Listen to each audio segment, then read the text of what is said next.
Hello and welcome to the 2023 annual meetings of the World Bank Group and IMF. I'm Rochelle Akufo, anchor for Yahoo Finance, and we are live here from Marrakesh, Morocco.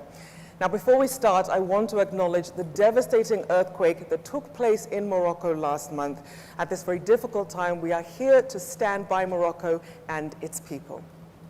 Now, over the next 90 minutes, we'll be discussing how to engage women as leaders and the role of innovation, financing, and collective action in accelerating gender equality. Now, you can share your thoughts on this topic anytime using the hashtag WBmeetings.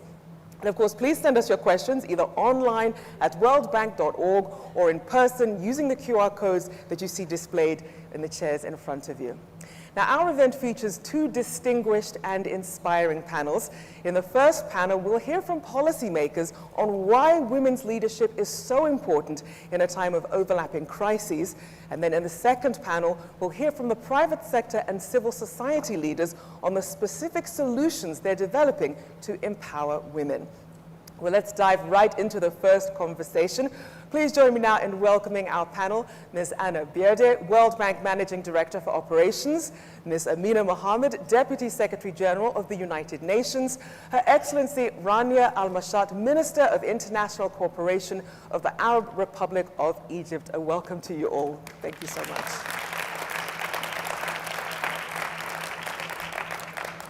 So, Anna, we will kick things off with you. I mean, as we know, the World Bank has an ambitious mission to end poverty on a livable planet. Can you tell us how the bank is placing gender equality in its mission and strategy?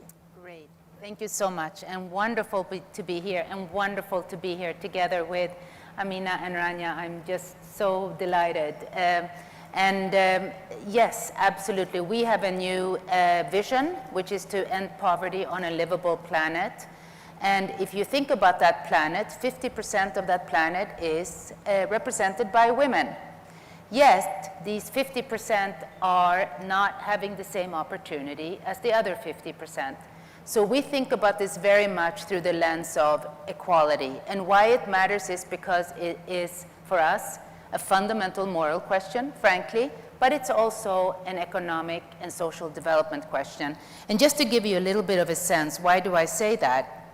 That is because gender gaps in economic development impose a huge economic and social cost. And I just want to mention two numbers that really stay with me, just to kind of focus us and center us for a moment. Globally, GDP per capita could be 20% higher if women employment were at the same rate of men's. 20% higher. Imagine today, in a time when we're looking at a decade ahead of us of such slow growth, we could make such a difference. And get this one, this number I also think about so often.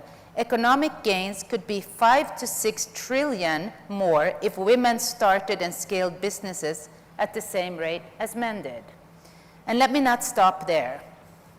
Women, when they are represented as leaders in communities, in policies, in businesses, we know we have a better outcome on resource management, we have better environmental stewardship, and perhaps most importantly, we see a marked correlation between the prosperity of today's generation and next generation because of the decisions that women make today.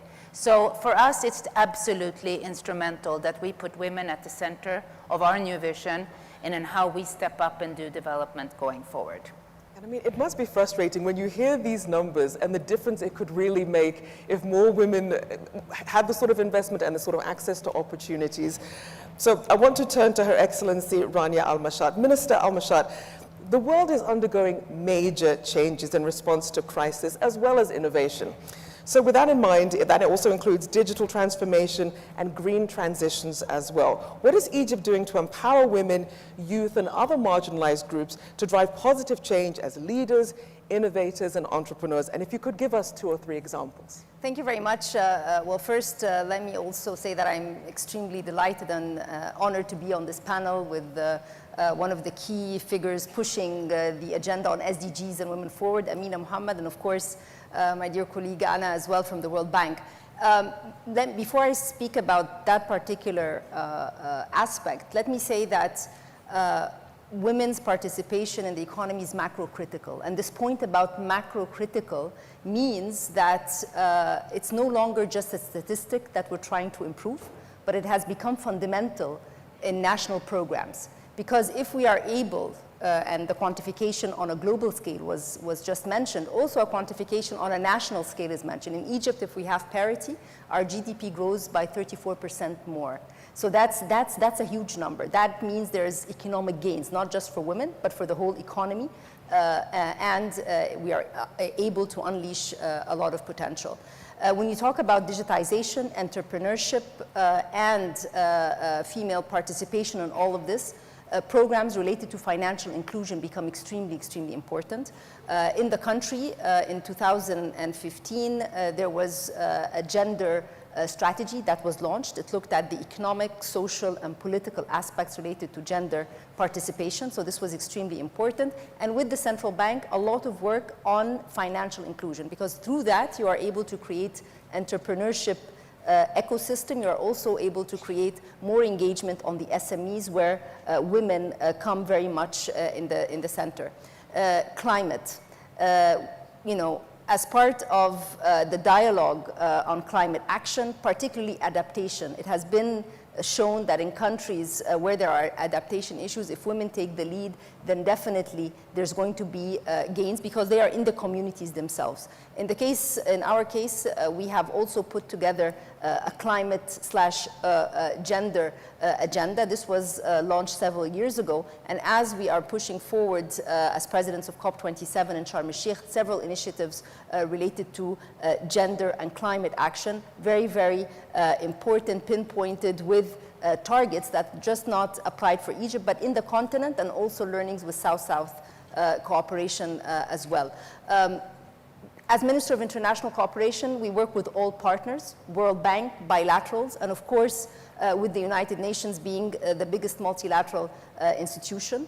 And most of the programs that we do are driven from strategies. And each of the strategies we have with our development partners, inclusive economy comes into play. Inclusive here means women and youth. And this is, again, an overriding objective, and then it's translated into different projects and programs with our development partners.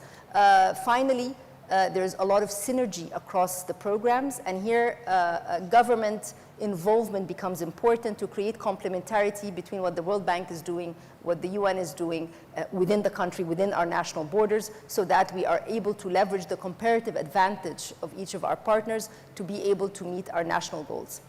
And you raised some important points there, not just on the collaborative side, but having this inclusion as macro-critical. When you look at things through that lens, it really does change the narrative. Ms. Mohammed, I want to bring you in here. As the UN Deputy Secretary General, can you tell us how far we are from SDG number 5, which is gender equality? And what are the main challenges that we still face to gender equality? And also, what should make us hopeful? Okay, 3 in 1. Thank you very much, and great to be with two amazing women who are walking the talk. It's not easy to do that in the spaces, even when we get them to lead.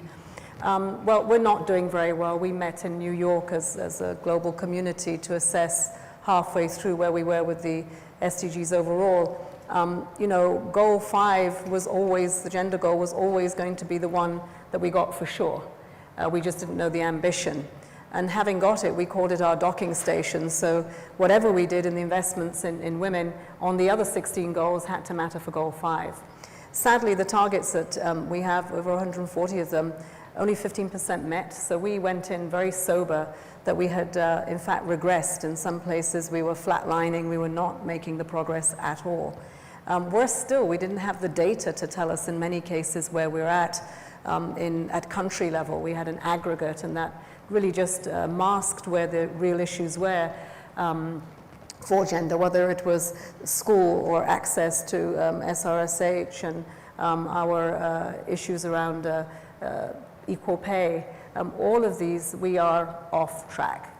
But we did go in there knowing that we had the solutions and that clearly the means of implementation had been a barrier, and women are often the first to fall off that radar when we talk about investing in agriculture, investing in the energy transition. It's almost as though you are invisible. And so here, very specifically, we saw where we were not and know where we need to be. And therefore, as we look at raising the resources for it, we can be very specific about those areas. And I think here with the energy transition, really important. This will be about green transition, so it will be green jobs. It's an opportunity to bridge the gap that we have as we do things differently. It is the same as for the digital divide, and we speak to education. We know how far behind we could be if we're not all connected. This is a place, that we need to be because we are not. We are almost invisible. And so when you come to the question of what gives us hope, is that governments are doing much more than they did 8 years ago in recognizing that gender is an issue and that they've got the strategies, but often it is the means of implementation. It is the debt crisis that many are facing today. It is the exacerbation of that lack of being able to recover from COVID, or perhaps the cost of living crisis that we see as a result of the war in Ukraine. So hope is that we can resolve this. We're here in Marrakesh because there is a reform agenda that we've all said we can do with the means of implementation. The SDG stimulus we put in front of everyone to say that this can happen with what you have existing. When you talk about the prosperity and the ending poverty and a livable planet, all of this gives us hope because we know exactly where women need to be in that and the kind of investments that need to happen. And I think that we're working better across institutions with government, recognizing that this work has to be done at the country level. This is not going to be 40,000 feet up. I think we've got the policies, we've got the tools, the frameworks. Now we really have to help countries to get to where they need to be. So with that in mind then, and I want to bring you back in here, because if we do approach things not just from that high 40,000 foot view, but also at the country level, share your perspectives then on the power of innovation financing or collective action to drive change. And give us a few examples of what the bank is doing in these aspects. Yep, absolutely. But since I'm in the mood of shocking people a bit with numbers today, I want to mention two more things, which again should wake us up if they haven't already.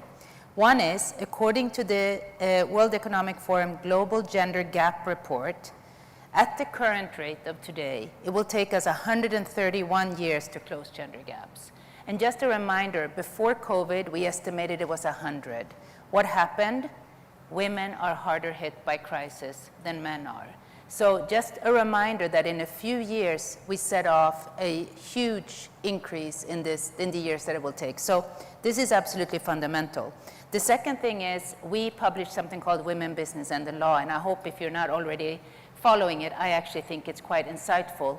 It finds that only 14 countries, 14 around the world, have laws that give women the full same right as it gives men. 14 countries. So we, as my colleagues say, we have a lot we can work on, but we also have a long way to go. But hope there is, because this year we have 2 Nobel Prize winners who I think we should actually mark here today.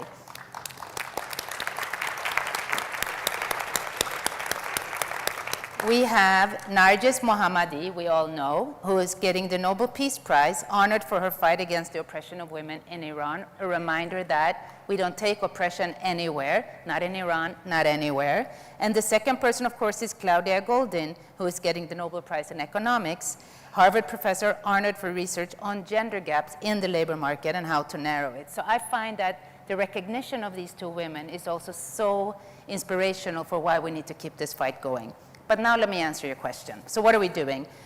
So it goes back to the evolution roadmap at the World Bank and what we're trying to do to change. And we're really trying to get to scale. And there are 3 ways that we're finding through our work that we need to focus on and we need to do differently. The first one is we really need to take advantage of the evidence we're getting of how to reach women and reach the women equality and close that gap. We instituted some years ago an innovative little pilot project in one region called Gender Labs. This has now spread to many, many more regions, and it's giving us the evidence of what type of interventions help to get to scale. That's number one. The second one is to really link the research work we do to operations. I'll be very honest with you. I find it often easier to have a research or have a report than it is to do the operation.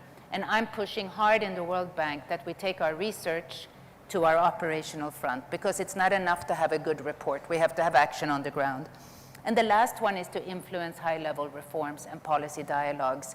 And this is where I'm very encouraged to see so many now really infused by this innovation that we need to be out there talking at all levels with stakeholders about the importance and the cost of not closing this gap, because it's real, it's economic, it's social, and I have to say again, it's moral. So we're really trying to really go to scale. That is the biggest innovation I think that we can bring at this point, because that's what's needed. Minister, I know we got some signs of hope here from our other two panelists. If you could leave us with your final thought on what's giving you hope, especially when you look at the gap that Prospero was just talking about, as to where we are with gender equality. Well, I mean, if we're going to look at the gap and say that's going to hold us back, we won't be able to overcome it. So I think it's actually a motivation. The second point is the quantification of all of this, even though there's so many numbers out there, but they're very important in the policy dialogue, not just the policy dialogue across government. Remember that gender is a cross-cutting theme. If you're talking about transportation, gender comes in. If you're talking about energy transition, gender comes in. So it's a cross-cutting theme, and therefore all of these statistics and numbers are so important in the policy dialogue within government, and then they create a very important platform for our engagement with the rest of the world. Today, there's not a single, for example, if we're talking about the private sector that needs to come and invest in a country, unless there are certain ESG benchmarks related to gender, then it's going to be very difficult to compete as a country with respect to other countries in order to attract investment. So I believe that you know, the convergence of views on how to address many of these issues is very important. It's becoming more mainstream, and it's not taken, as I mentioned, just as a nice number that we want to close. It has economic implications, which makes the global goals achievable. And the global goals go beyond what we want to do in our country specifically, and then each country trying to address its national goals is contributing to the global goals, and then we all have to report back on the SDG matrix, which we do with a lot of determination, but also with a lot of pleasure, because it does humanize this concept of people, planet. It's not just, you know, very big slogans. It actually, at the end of the day, comes to the rural areas, comes to the young girls, comes to the violence against women, adolescents, et cetera, et cetera. I just want to mention one program that we have in Egypt, Haya Karima, Decent Life, which goes to 4,500 villages. It's not just about infrastructure development, it's human capital infrastructure as well. And the only way to do that is by creating more jobs for women, financial inclusion, and also for the youth. Appreciate all of your commentary this afternoon. I hope you're all feeling motivated by what you've heard here to take this call to action. A big thank you to our guests for joining us to discuss the importance of accelerating gender equality. You certainly are the embodiment of women's leadership, and we appreciate your insights. Thank you very, very much.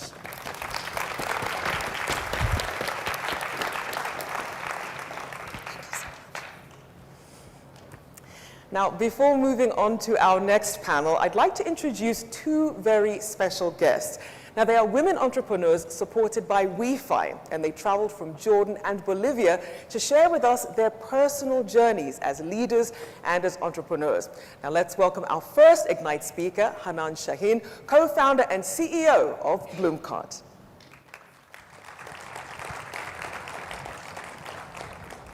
Hello, everyone, or marhaba, as we say it in Arabic. My name is Hanan Shaheen. I'm the co-founder and CEO of Bloomcart, MENA's first try before you buy software. I'm a Jordanian, by the way. For some reason, ever since I was a child, I knew that education is the key to security and success. Later on, I studied architectural engineering, and I thought my future was set. But I had a nice experience for 13 years to experience something other than architecture. But architecture sharpened my mindset and logic, ironically not as an engineer in an office, but as an entrepreneur developing other industries like e-commerce. For the past 13 years, I sharpened my tools. I worked as an employee, a freelance, and I even founded my own business in 2014, MENA's first eco-friendly event planning startup. But I found my true calling during the most unusual time, the pandemic. The pandemic, as horrific as it was, also gave me a business idea. People were no longer going to stores to shop for items anymore. And I saw an opportunity to help small clothing businesses sell remotely. Now, when it comes to clothes, we know that people have to try before they do the buy. And the challenge was, how are we going to do the try in a market where 80% of shoppers pay in cash rather than credit cards, and where there is no infrastructure for easy returns? It turned out to be simple. We brought fitting rooms home to them. This is when we created Bloomcart, the try before you buy business. We created a fully automated try before you buy software. But people were not familiar with that. So we had another idea of finding something they are actually familiar with, which turned out to be WhatsApp. And then we integrated our software to that.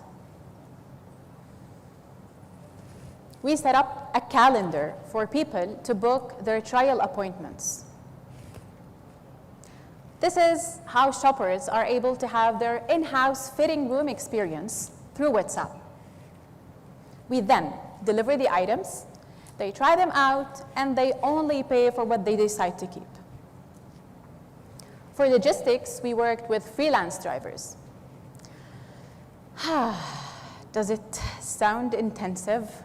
Yes. Is it successful? Also yes. After 2 years of intensive hard work, we are now onboarding merchants. We have just started finally generating revenues, and we have also started generating recognition.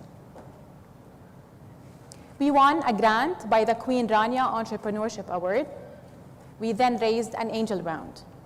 In 2022, Bloomcart was selected as one of the fastest growing companies in the world by Founder Institute Silicon Valley. We then raised an investment round from Flat 6 Labs and Loyal VC in Canada. Bloomcart was also a finalist at the IFC's She Wins Arabia in Dubai. But I must say, expanding to the MENA market is not an easy job. It's not like the North American market or the European one. We don't have one format that fits all MENA countries. Each country has its own specifications when it comes to language, shipping, returns, payments, regulations, and even the level of digital penetration to commerce. These are all challenges we face, expanding our business. But they are also opportunities we can, they are also great opportunities for us and gaps we can fill. I have my own challenge on a personal level. Most women I know will have to choose between having a family and a career.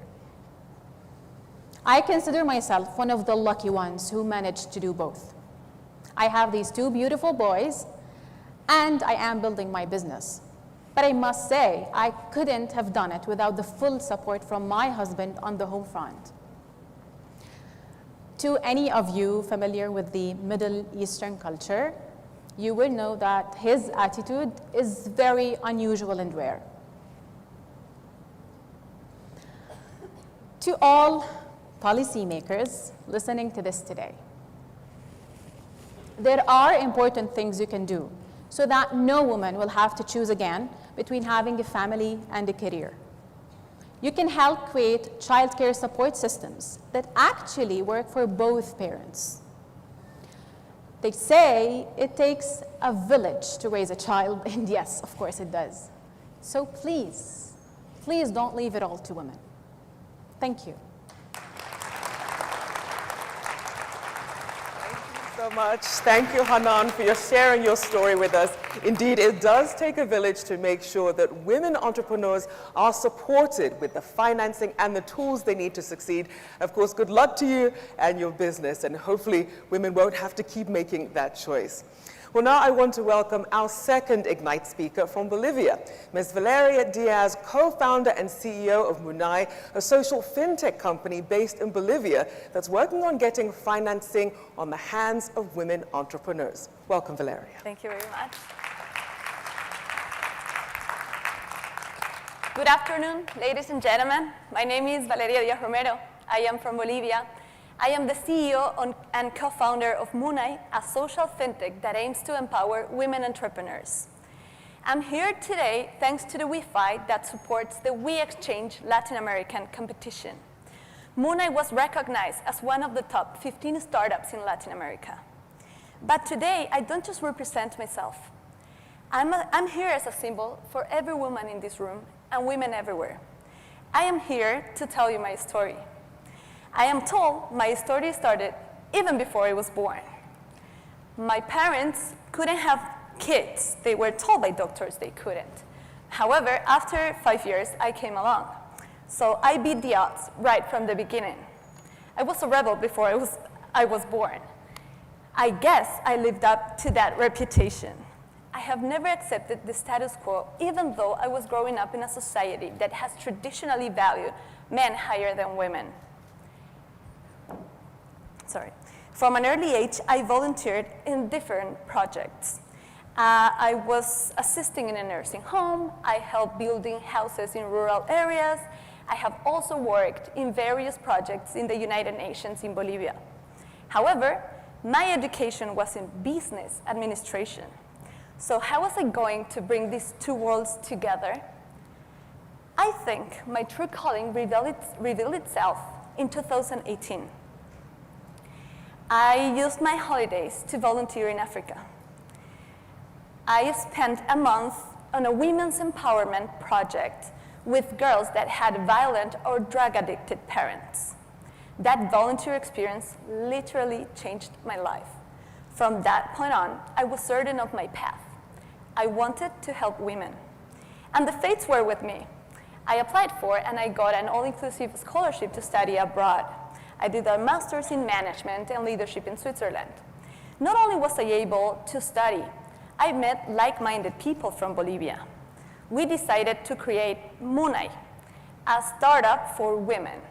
So Munay is a social fintech that aims to financially empower women entrepreneurs.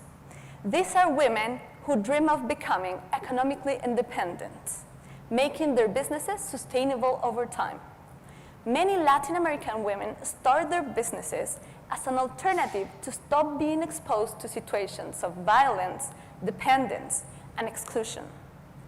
We all know here that starting a business is difficult, but it is even more so for women. We lack technical skills and financial resources to even begin that journey. Just look at Latin America, where 82% of women that start their businesses do it with their personal savings. They cannot get access to credits because of all the requirements of traditional banking. And we also feel totally alone during our entrepreneurial journey. That's where Munay comes in. Munay is built on 3 pillars: gender-sensitive financial products, access to relevant business knowledge, and access to a supportive community. With these 3 pillars, we provide support to women entrepreneurs throughout their entrepreneurial journey. In the last 2 years, we have supported more than 500 ventures led by women. That's around 1,500 people in total. We have disbursed more than $55,000. That came to about $250 per person. It doesn't sound like a lot of money, does it? You cannot even imagine how important this amount of money can be for them. We also provided more than 1,600 hours of training sessions. Of course, we know we're just a tiny part of the solution. What women entrepreneurs need today are opportunities. We need institutions to see women as strategic partners. It means stop seeing aspiring women in financial terms only. Look at them through a different lens. It means to assess the whole person, their dreams, their hopes, and their commitment to their ventures. Look women as strategic partners. What if we could unlock doors to even greater opportunities for women? Imagine the untapped prosperity that awaits us if we unite reshaping our world. Thank you very much. And thank you to Valeria and thank you to Hanan again for sharing your inspiring stories and for continuing to beat the odds. Now, I just want to remind you that throughout the program, you can share your thoughts online using the hashtag WBmeetings, and you can submit your questions online at worldbank.org. Now, before diving into our next panel discussion, let's take a look at a brief video that highlights the importance of accelerating gender equality. Gender equality is an urgent priority. It is both a fundamental human right and essential for global development. Removing barriers to gender equality can unlock economic productivity, reduce poverty, deepen social cohesion, and enhance well-being for current and future generations. Yet, achieving gender equality is challenging and complex and requires collective action. The world is experiencing an unprecedented set of crises: pandemics, economic downturns, climate change, conflict, all of which have greater negative impact on women, girls, sexual and gender minorities, and marginalized groups. We have the power to change this. That is why we are taking bold action to end gender-based violence, elevate human capital, expand and enable women's economic opportunities, including through access to services like childcare, and engage more women as leaders. Studies estimate economic gains of $5 to $6 trillion if women started and scaled new businesses at the same rate that men do. Closing employment gaps between women and men could yield as much as a 20% increase in GDP per capita. No country, community, or economy can achieve its potential or meet the challenges of the 21st century without the full and equal participation of everyone. Join us as we work to accelerate gender equality to create a more peaceful, prosperous, and livable world for all. Well, now let's turn to private sector and civil society leaders on some of the most innovative programs that put more financing and resources in the hands of women. Joining us now on this panel, Ms. Leila Doukali, National President of the Association of Women Business Leaders of Morocco, Ms. Ruth Sepouna, CEO of NMB Bank, Mr. Andrew Torre, Regional President for Central and Eastern Europe, the Middle East, and Africa at Visa, and Ms. Faith Lumonye, Economic Justice and Climate Action Lead at Akina Mama wa Africa. Welcome to you all. Thank you so much. So, Leila, I want to first kick things off with you. So, talk us through how AFEM supports women entrepreneurs, and what examples, give us a few that you can share about how associations like yours really harness the collective action to foster innovation. Thank you so much, Rachel. I'm so glad being part of this panel. Thank you for your invitation. The Moroccan Women Business Association, AFEM, has been working for 23 years old now, to encourage business creation by women and to help women entrepreneurs seek more growth. Our association roadmap for the next 3 years takes into account an exhaustive and on-the-ground inventory of the situation of female entrepreneurship in Morocco. Morocco for women has tremendous potential because more than half of university seats are occupied by young girls. We have one of the highest rates of female engineers in the world, which we subsequently lose for societal reasons. This therefore results in a business creation rate that is too low compared to the potential. And the last study from the World Bank said, compared to the potential of Morocco, we should be at 35% or 40% of employment rate. We are now around 20, and for creation by business women is only around 10%, which is very low. We work, all of us, at the FM on a daily basis to be as close as possible to this population through our regional representations to encourage them to be active in the economic development of our country.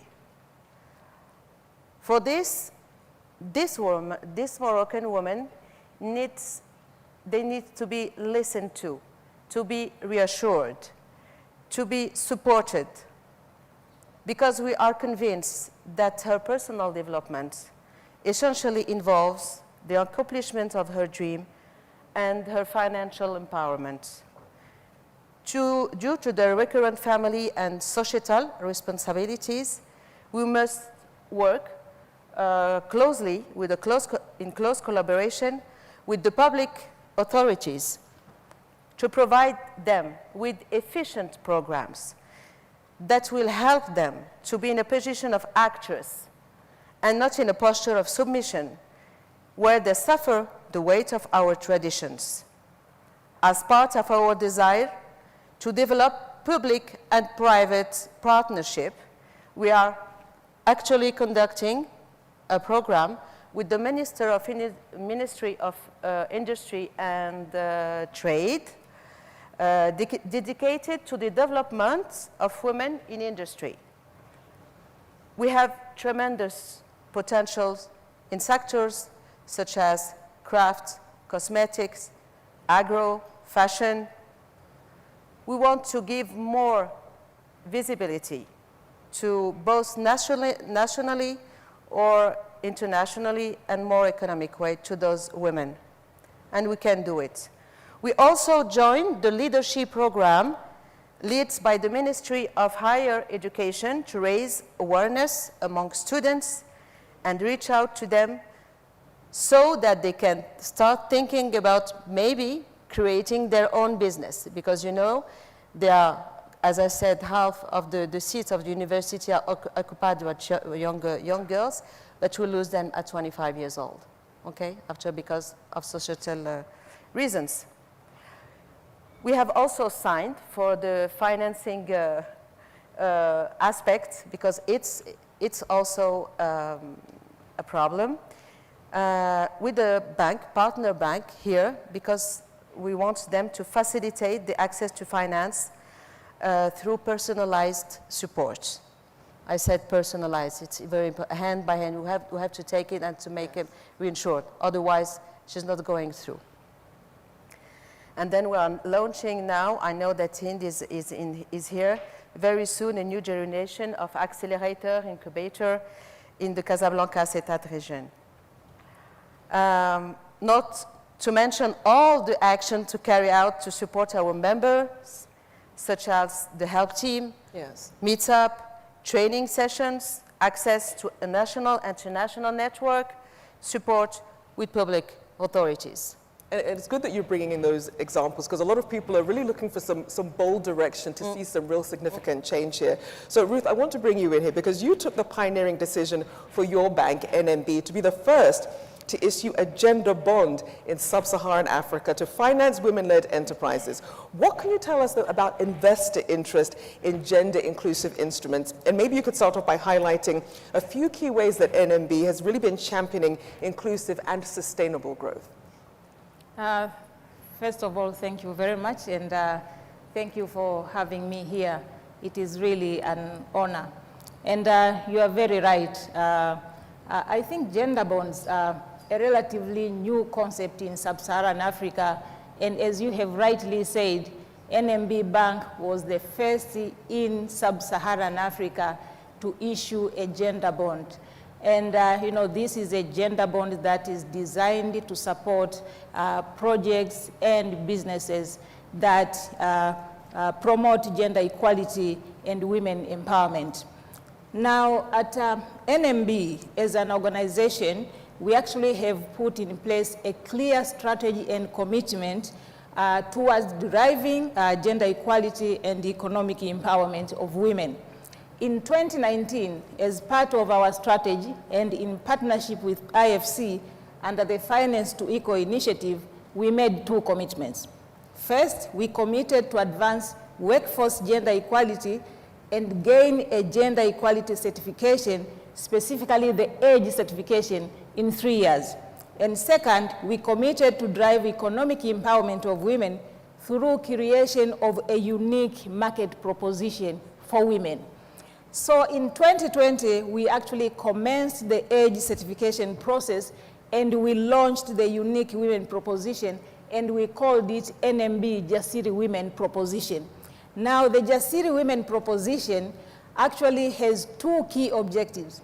First is to help women to achieve their economic goals through tailored banking solutions, and second, to promote commercial viability, to improve commercial viability of their businesses through financial education, study tours, product knowledge training, but also to bring them together so that they can network, they can share experience, share successes, and share opportunities. Now, fast forward, 3 years later, through hard work, commitment, and disciplined execution of our strategy and agreed initiatives, last year in 2022, we became the first financial institution in Africa to be awarded the age certification. And we became the first financial institution in sub-Saharan Africa to issue a gender bond. Now, back to your question when you said, how can we address the question on investor interest in gender inclusive instruments? I think I would say, first, just being the first gender bond in sub-Saharan Africa, the bond actually set a new benchmark for issuance of gender-based instruments. But now for NMB, the remarkable successes of the bond, including an oversubscription of 197%, and cross-listing of this bond at the Luxembourg Stock Exchange, actually provided us with the much-needed clarity in terms of investor appetite, in terms of demography, but also in terms of investor interest in gender-inclusive instruments. There are 3 insights that we noted, and please allow me to share these. I think the first great insight that we noted, the Jasiri bond provided, is the strong appetite of women in supporting empowerment initiatives. From a gender perspective, women were the largest investors in the Jasiri bond. They actually accounted for 52% of the investors. But we also noted that despite operating in a capital market that is still at its infancy, there is a strong investor appetite from local population. In the case of Jasiri bond, actually 99% of the investors, with almost 80% of them, were local. Yeah, so 99% of the investors were local, with 80% of them originating from, outside the business city of Dar es Salaam. So I think this further just highlights the fact that there is a growing investor base outside the business cities. And for NMB, we were actually able to tap into this exciting market through our vast branch network of over 230 branches. But, third, for institutions and foreign investors, the Jasiri bond provided a great fit for investors who are interested in impact investing.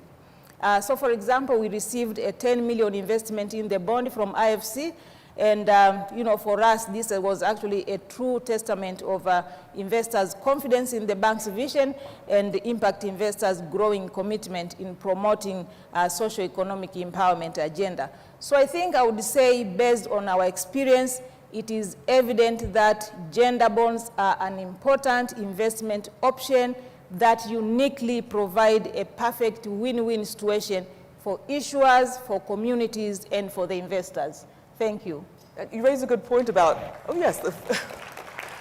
about that need for really a tailored knowledge of what's needed on the ground versus sort of a broad brush solution that perhaps might not address the needs. Andrew, I want to bring you in here because, as we know, a global organization such as Visa engages with public and private sector stakeholders across multiple touch points. So what are some of the systemic barriers that you see in women's access to finance, and what are the opportunities to address them on a global scale? Thank you. I think the previous panelists did a really good job talking about the significant barriers that exist, systemic, real barriers to women's economic empowerment. I won't belabor those. I want to just first of all thank the World Bank and WE5 for really convening us and bringing us together to have this conversation. It's incredibly important. I'm incredibly optimistic about the opportunity with the digital economy to really remove some of these structural barriers and really close these gaps folks talked about. And I'll talk about 3 things that we see that are important. The first one is to get access to the digital economy. The second thing is to have inclusive financial products, and the third is about public-private sector partnerships. If you think about participation in the digital economy, we have barriers right there, and they're gender-based barriers. According to GSMA, in the lower middle-income countries, there's a 17 percentage point gap between men that own smartphones and women. So women 17 point less than men. And on the internet access, it's a 19 percentage point gap. And the digital economy, the bedrock of a digital economy is a smartphone and it is internet access. So I think this is something that governments play a really, really strong role in bringing up and helping support this infrastructure, that it's ubiquitous and affordable. So I think it's the first thing we think about. The second thing is around inclusive financial products. Ruth talked about one. We see and then I think previously it was talked about that $1.7 trillion financing gap. One side of it is financing gap. The other side of it, if you're an optimist like me, is it's a market opportunity. And we see lots of fintechs and institutions like Ruth's and MMB that see that as an opportunity to go out and capitalize on that. I think one of the things that, I think is emblematic of what we're seeing is there are lots of fintechs coming into this space. We just recently launched a fintech accelerator program in Africa. We had over 1,000 applicants for 20-something spots in our first accelerator program. What was phenomenal about this, and this is across Africa, is that 50% of those applicants were focusing on women-owned micro small businesses and also inclusive financial products, over 50. The other thing that I thought was startling, in the total applicant pool, 30% of the applicants were women-owned or women-led. The cohort we picked ended up being 40%. So if you think about that more broadly, you have digital fintech startups that want to go out, they want to offer these products, and when they're women-owned and led, they're also going to be more mindful of the products that women are going to want and the way they're going to market to them. So that is incredibly important. And then I think the third thing is on the private-public sector partnerships. We work in an ecosystem. So, at our core, we spend a lot of time talking to governments, talking to civil society, so like Layla's organization. And one of the things that we have to support and finance women is a global platform called She's Next, which is a real spotlight on women entrepreneurs. And Layla, actually, we were just talking in the back, and she's going to be on our judging panel. I think it's next week, Layla, right, for a cohort of women entrepreneurs in Morocco that we're going to provide mentoring, support, knowledge, and funding. And if you think about and we often work with governments across the continent, across the Middle East, with the SME authorities who have a real eye on this as well. Just in our last cohort here in Morocco, there was a company called Neoli. And what they did is they saw a real market opportunity to bring a digital marketplace to the artisans that you'll see if you walk around Marrakesh or Fez or other areas that were really limited to selling to those who come into their store or on their stalls. During COVID, there was a horrible economic situation for them. The woman founder of this company in Neoli created a marketplace, got them all online, so now they didn't need to just reach the people that walked into the store. It was open to the world and to the globe. So I think that really is the power of public and private sector partnerships, supporting women entrepreneurs. There's one women entrepreneur who created a digital marketplace that supported thousands of other entrepreneurs across cities across Morocco. And certainly these are the kinds of stories that remind us that even though that we do see these gaps and these barriers, there is also opportunity there. And with that in mind, Faith, I want to bring you in here because we're going to talk about a different sort of barrier, one that's not systemic, but we're talking about climate change. And we know that women are bearing the brunt of climate change. They're also critical in helping communities build climate resilience. So in your view, what can we learn from the efforts of grassroots movements, and particularly youth and women, in working towards gender equality and climate justice, Faith? Thank you. Thank you very much for that question. And thank you very much for inviting me. I am from the civil society, and I think there's usually reservations about engaging. But I think for me, one of the things I want to start with is acknowledging that we are operating within a world where everything has been placed in the marketplace. And so everyone is rushing to get a profit from solving some of the challenges that we currently face. And unfortunately, those that live at the margins of society, but also those that are disproportionately affected, are the ones that then a lot of the solutions that are being advanced so that a certain group of people can maximize a certain profit are the same people, are these same people who I'm talking about. So when you think about the climate crisis and gender inequality, these are two systemic issues. They are systemic. They are a result of systemic barriers and structural barriers. And so addressing them will require that we adopt structural and systemic approaches. But one of the things that we continue to see, for instance, even when it comes to the climate crisis, is that what we are getting are solutions that are merely addressing symptoms rather than addressing the causes. Even when you think about gender inequality, again, a lot of what has been done is provide a few dollars here and there to try and support women entrepreneurs, but not addressing the structural barriers as to why they are unable to be able to grow beyond the point that they are operating. And so I think for me, to share some of the lessons that we have learned, one of the things that we have learned as grassroots movements is that we can no longer talk about getting us to participate in spaces such as these. We can no longer talk about getting access to certain monies. We are saying let's interrogate why the money is not getting to us. We are saying let's interrogate why we are not at the table when it comes to decision making. And so I think for me, one of the things I want to do is just make 4 points. One is that, yes, we know that the World Bank, for example, has advanced the private sector as one of those actors that can support in, for instance, delivering social services. But one of the things that we have learned is that the private sector cannot deliver social services that will respond in addressing the lived realities of people.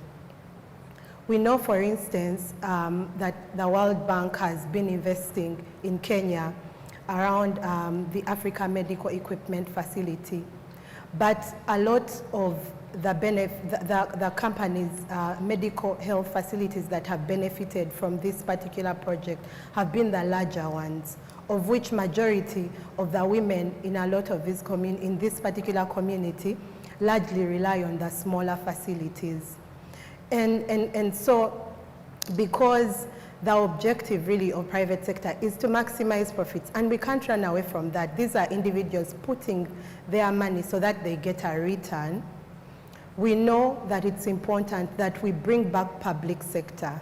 We need to bring back the role of the state and ensure that the state is deeply involved in providing the services that we need. The other thing I want to talk about is the fact that, again, to go back to the private sector, we know that without regulating the private sector will operate with impunity And I'll give an example from Uganda, where I come from. There is a public-private partnership that was invested in by the World Bank. And one of the things that we have seen is that there's been continued women and men working in precarious conditions. And the company is not being held accountable because they wield a lot of power over the state and over the people. And so we know that the idea of deregulation is not working, and particularly when it comes to issues of human rights. And the private sector has distanced themselves from taking up that obligation and ensuring that they protect the rights of people, because again, their focus is on maximizing profits. So it's important, and for me the point I'm trying to emphasize here is the role of the state. And then finally, as I conclude, I'll try and tie up the 2 points. And I know this is a World Bank space, but we know that the World Bank works closely with the IMF. And I think one of those very painful experiences that we have had is the impact of austerity measures in our countries. Our governments, because of austerity measures imposed on them by the IMF and the World Bank, because they are loan conditionalities, we are now in a situation where our key social sectors like health, like education, are underfunded. And what is being funded is sectors like industry, which are essential, but I think it's important for us to really center people and center the lives of those that are at the margins. And so financing health, financing education must be the role of the state. And it's important that all the gaps that are being put in place to limit their active involvement in financing development in these sectors are removed. And Faith, important to get that civil society aspect in there, absolutely. Now, I do want to do a quick fire round here for all of our panelists here.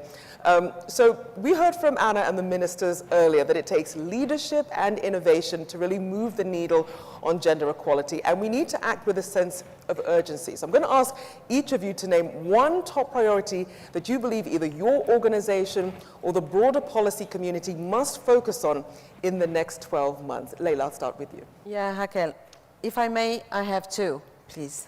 The first is the establishment of the turnkey industrial program dedicated to women, of which who will include innovation. We were supposed to talk about innovation, we didn't have time for it. It's included in okay, here. Yes. Okay. And the second is the Convention of Women currently being finalized of the higher education curriculum to be an actor of the economic development of our kingdom. And Ruth, in terms of your top priority that either you or your organization or the broader policy community really should focus on with a sense of urgency in the next 12 months? Thank you very much. I think for NMB Bank, the key priority and focus for us is, and it will continue to be, financial inclusion. Why? Because financial inclusion and the whole aspect of access to finance, I think they continue to be key factors when it comes to women economic empowerment agenda. And I think Tanzania, for example, in our country, we are making good strides already when it comes to financial inclusion. Financial inclusion in Tanzania now has increased from 65% in 2017 to 76% in 2023. However, only 22% of Tanzanians use banking services. So for us as a bank, financial inclusion will continue to be key. We will continue to accelerate our efforts to ensure that we bring more Tanzanians into the formal banking sector. And we are already making, big progress already. Last year in 2022, we opened almost 1 million new customer accounts. This year, we have plans to open 1.2 million customer accounts, and we are making progress already. We are actually opening more than 5,000 new customer accounts on a daily basis. Yeah, so we will continue to invest in digital technologies. We will continue to invest in agents banking, because these are, the services that will actually ensure that we reach all Tanzanians, even in rural areas.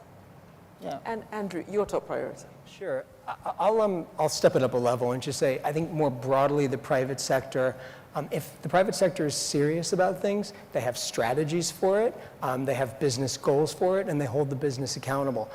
Businesses have strategies around what they offer, but now we've also heard in the previous panel around climate change. I think if we're going to get serious, we ought to have a women's economic empowerment strategy.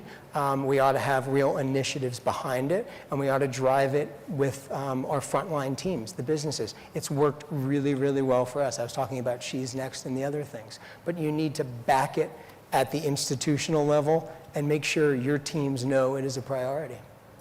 And Faith, your priority over the next 12 months?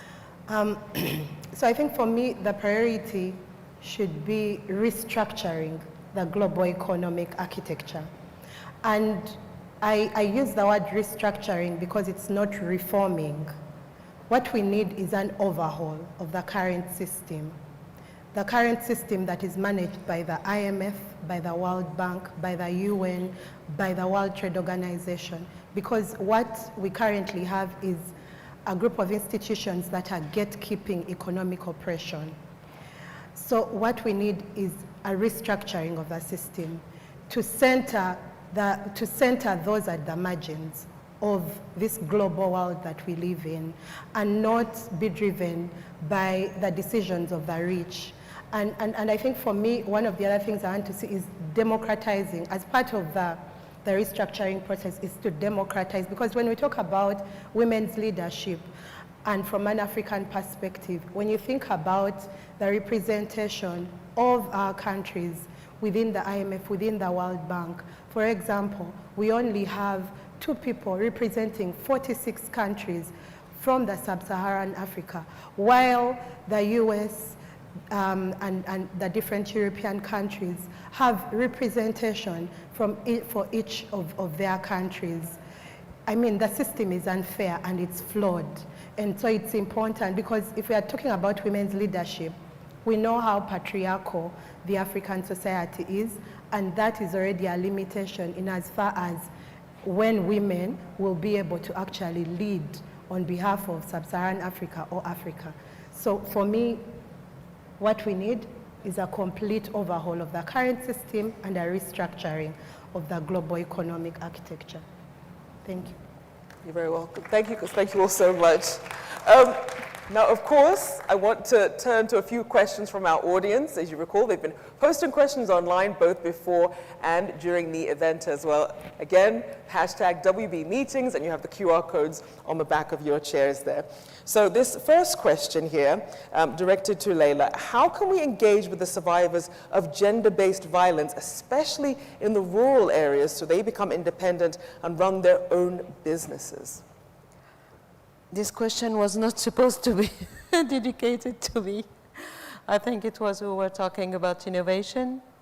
We were supposed to talk about innovation. Can you repeat the question, please?